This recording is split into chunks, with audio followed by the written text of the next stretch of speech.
Yeah, I want to talk about some of the evil things that are going on in our society, and how unrecognized how unrecognized it is, and the level of what it is. Because if you understand that people feel that conspiracies are just crazy talk, okay? That's the level of apostasy in our society. When you come to the idea that conspiracies is crazy talk, that's a religious level. That's the level of apostasy of the church. That's what it is. The church is evil. There is no virtue in these people. Everything is inverted. Evil is good and good is evil. And it's to them it's profound. They go, wow, I'm so good. Look at me. I accept all the evil. That's how good I am. That's how the church is. So when you think about a conspiracy, there's no conspiracies. There's love, and that's it. There's God's love, and that's all there is. There are conspiracies. Those are the bad people. Who would think that? And that would be Jesus. Jesus thought there was conspiracies. They crucified him.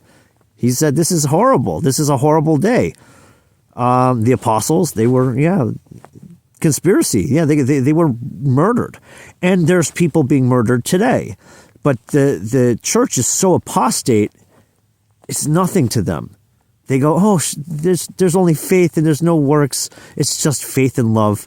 And that's how removed from goodness they are. It's not a few of those people. It's almost everybody. Almost everybody is entirely removed from good. That's how far it is. I want to put some experience and some stories and show the level and magnitude of the evil that we're facing. So I lived in a town in Western Massachusetts. The whole town is run by cult. They're all taken by the cult.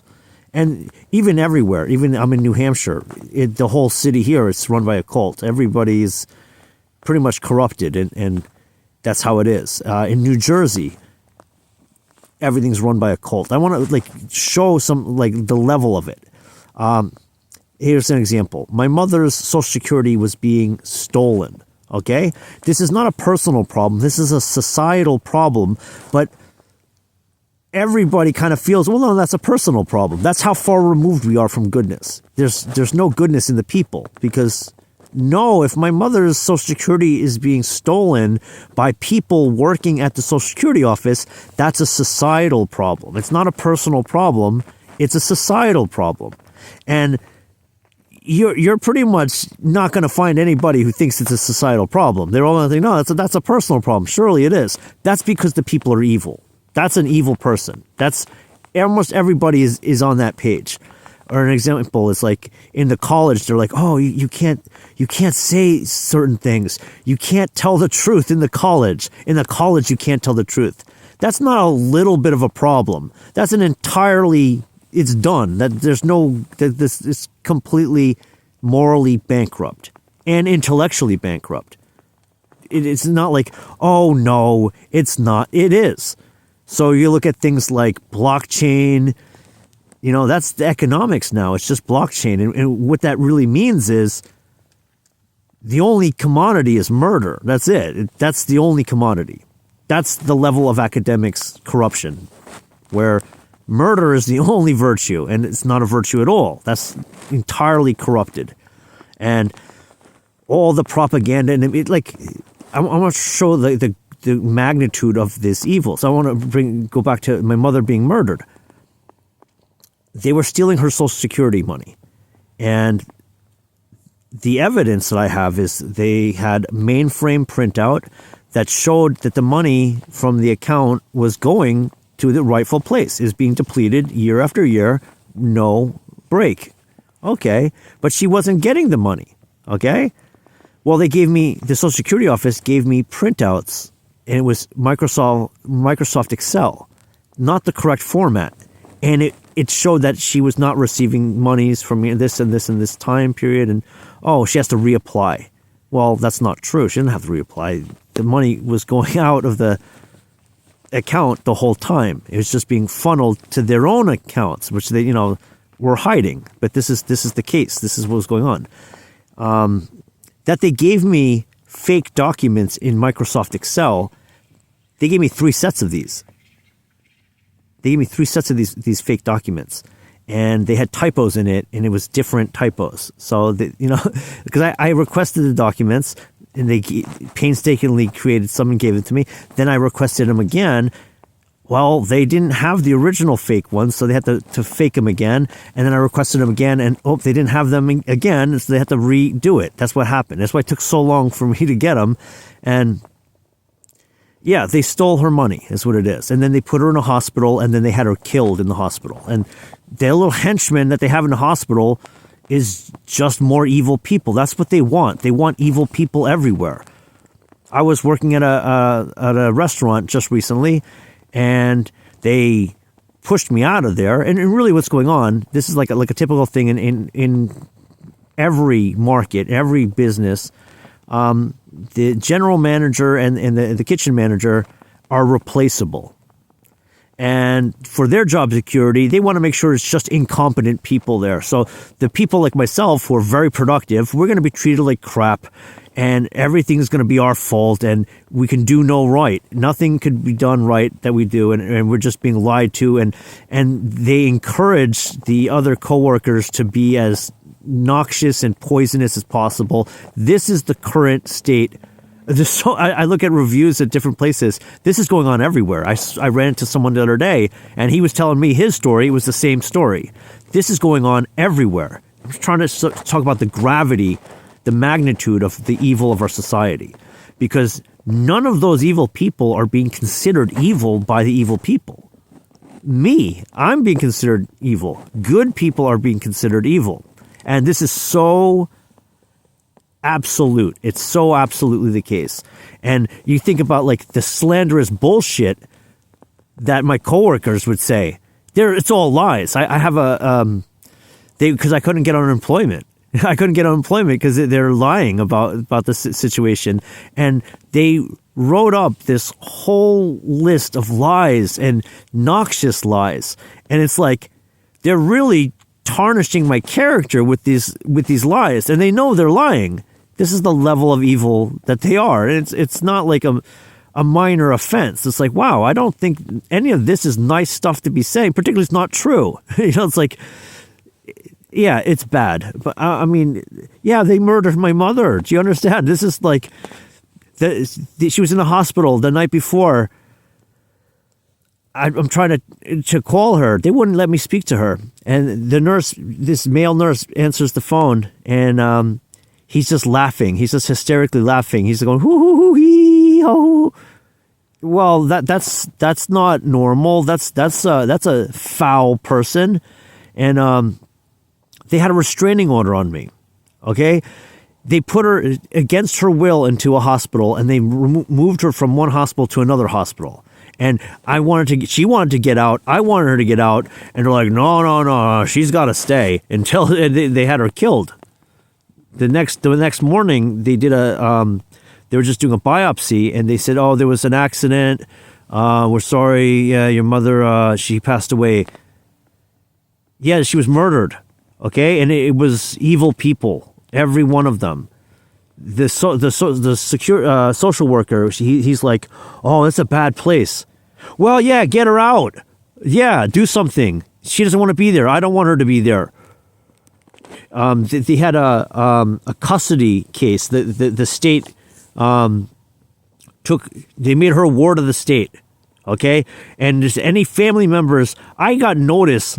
The social worker told me, the day before that they were going to have this court case. And just because I called him and he mentioned that there was going to be a court case, because otherwise I wouldn't have been there. And I'm like, holy shit, I got to be there. My brother didn't want to go. My sister didn't want to go because they are godless. They are godless people. That's why they didn't go. I went, and they didn't allow me to say anything. I didn't have a lawyer, and they pretended like I wasn't there. There was no family members here. I'm like, well, I'm here. Oh, no, you can't talk. And, they made her a ward of the state, and they put her in the hospital, and she died 2 months later.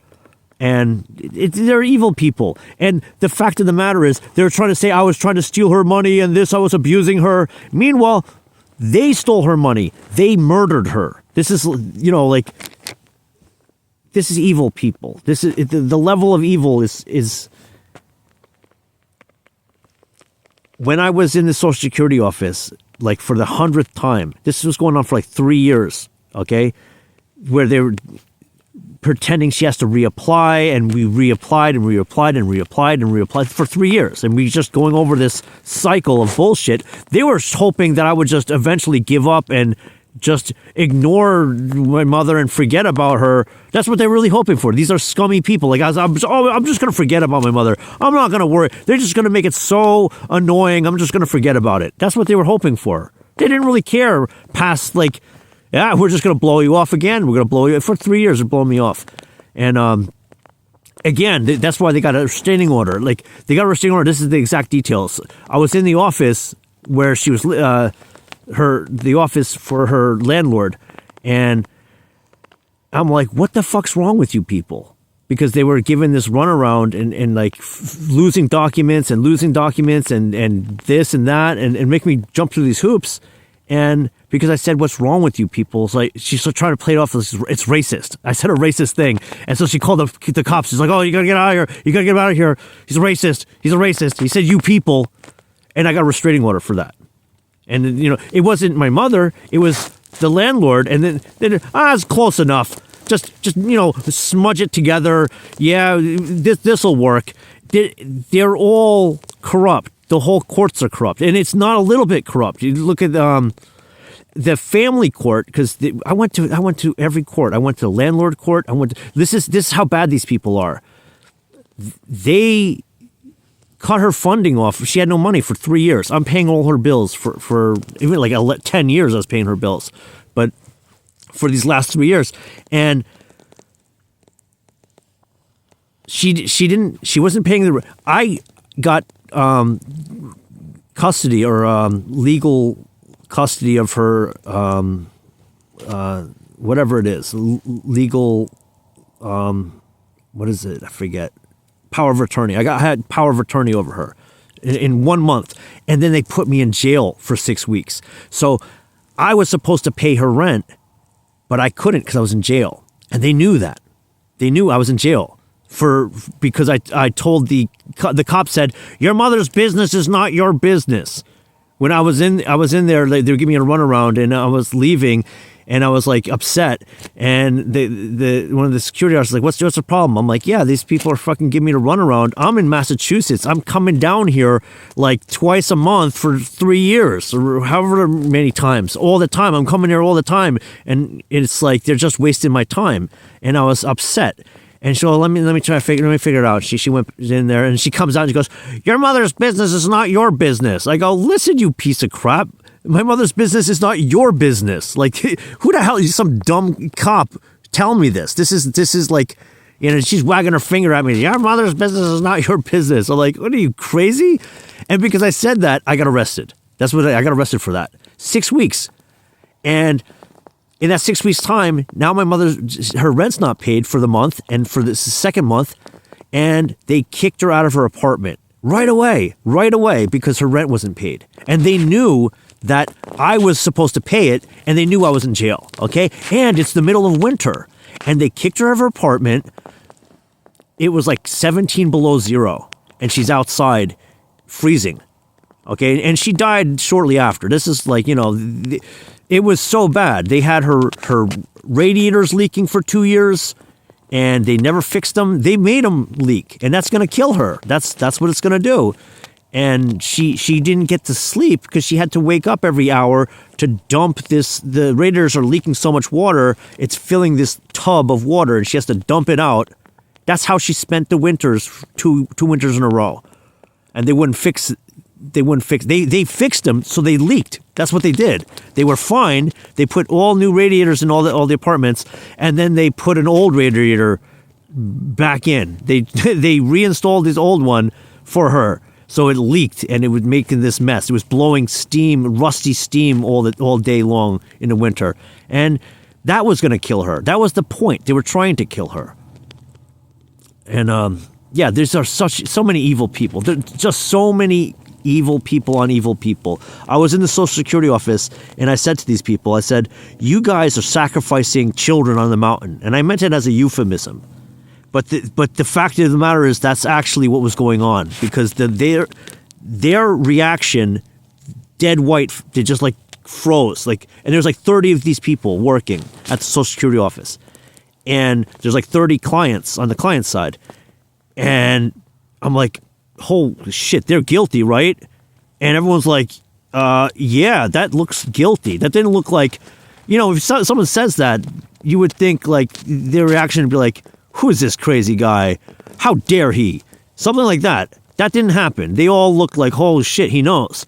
And the fact of the matter, there's Garrett Mountain, and that's probably what they're doing up there. And I was up there, and I ran into something up there, and it was weird. It was like, what are all these people doing up here in the middle of the night? And they knew I wasn't supposed to be there. They were all dressed up, and they have weddings up there. But what were all these people doing out in the night, out in the field? I don't know. It was pretty weird. I've seen some other stuff up there, and yeah, they got a FBI headquarters up there, and they got you think those guys are on the up and up? No, they have a lot of funky stuff. The sheriff's up there, and yeah, I think there's some stuff going on up there. But anyway, when I said that, I just meant it as a euphemism, and the reaction was complete stark guilt and fear on these people's faces. It did not feel good for me to witness that. And then in North Adams, I said the same thing to those people, because they were giving me a runaround. It's the same thing, because I got power of attorney, so I didn't have to come down to Patterson. I can do it in Massachusetts. And they were giving me a runaround and giving me all this bullshit. And I said, you guys sacrificed children on the mountain. And the same reaction. And in a sense, it was the second time, I'm like, yo, all the clients, it was, again, like 30 clients, 30 people working, or 20 clients, 20 people working, something about there. And I'm like, that's guilty, right? And they're like, oh shit, yeah, that is. That's weird. Yeah, that's guilty. That's not how they should react. They should react like, how dare you, or oh my gosh, how could you say such a thing? But no, it was like they were totally evil people who were revealed. That's the gravity, that's the magnitude of evil. And it's more than that. I can go on and story on story on story, examples and examples. I was working at this restaurant, and I was doing deliveries. I was living in Massachusetts at the time. I moved back there, and I was delivering food. Usually we don't do deliveries. So I'm working in the kitchen, but they had a special delivery, and they wanted me to do it. So I had to go deliver this food, and I was delivering this food to this timeshare place, the Oak and Spruce. And I actually worked at the Oak and Spruce as well. Prior to that, I was working in the kids' arcade section. They have like games and stuff for the kids. It was a great job. I was supposed to be bartending, and they're like, oh, well, the bar's not open yet. Do this for now. And I loved it. It was a great job. It was like $8 an hour, because it was supposed to be bartending, but this is not a bar. This is just the kids thing. And so it's not a lot of money, but it was actually rewarding. It was so fun working with these kids. But I noticed there was a guy sneaking around taking pictures of little girls. And I'm like, whoa, I tell the security guy, I go, look, this guy's like snatching pictures. He shouldn't be taking pictures of people's, kids. And when he saw me see him, he ran. I told the security guy, he found him, he caught him. He said he's tried to get away, he got him. And they brought it to the manager, and the manager's like, oh no, it's okay. He works for a magazine. Yeah, so what? He works for a magazine. It's still not okay for him to be sneaking around taking pictures of other people's kids. But the manager didn't think anything was wrong with it. So that's pretty shady. That's a shady thing. And I got fired. Okay, I got fired from that job. I love the job, but this guy, he didn't like me. He did not like me, and yeah, he got me. He got me fired. And anyway, I'm delivering food to that place, and the couple who answers the couple didn't answer the door. The little kid answers the door. She's naked. She's like a 2-year-old. She's naked. You don't have your kid answer the door at 10 o'clock at night. Okay? That's weird. The apartment, or it's like a hotel room. It's a mess. It's a complete mess. Like, clean, like how long they've been living in there. And the couple, they're like this older couple, and they're just these ugly people. And the kid don't look at all like them. So it's like, whose kid is this? And, I would say it's an adopted kid. This is not their kid. These look like two inbreds, really ugly people. And they're laughing. No, it's not funny. You had your kid answer the door. This is not normal. And, yeah, this place the place is trashed. You shouldn't have a kid around in a dirty place like this. Have a little respect. So that's shady. I think it was a shady thing. And who are these people ordering this expensive food? It was a gourmet restaurant. So this is like, like a $50 meal. These slimy people can afford this? What do these people do? And I'm telling you, what these people do is they're just government tax collectors. They're pervert government tax collectors. We're probably paying them to violate this child that probably took this kid from a family who wants their kid back. That's the level of evil that we're living in our society. That's what Nancy Schaefer said is going on. And no, I don't think Nancy Schaefer committed suicide. Okay, I think these pieces of shit killed her. Yeah, this is like we live in a sick world, and the church is so perverse. They go, it's not about works, it's about faith. And they have no faith and they have no works. And I've been saying this for so long, and it's just like, really, now it's clicking. It's like, wait a minute, these jackass people are wagging their finger going, it's not about works, it's about faith. Because they get mad at me for like saying, hey, straighten up. Hey, we don't do works. We have faith. And I was like, wait a minute. I'm the guy doing miracles. Yeah, I'm the guy calling, miracles down left and right. That's called faith. You have no faith. You just have evil. You understand? This is the level we're living in.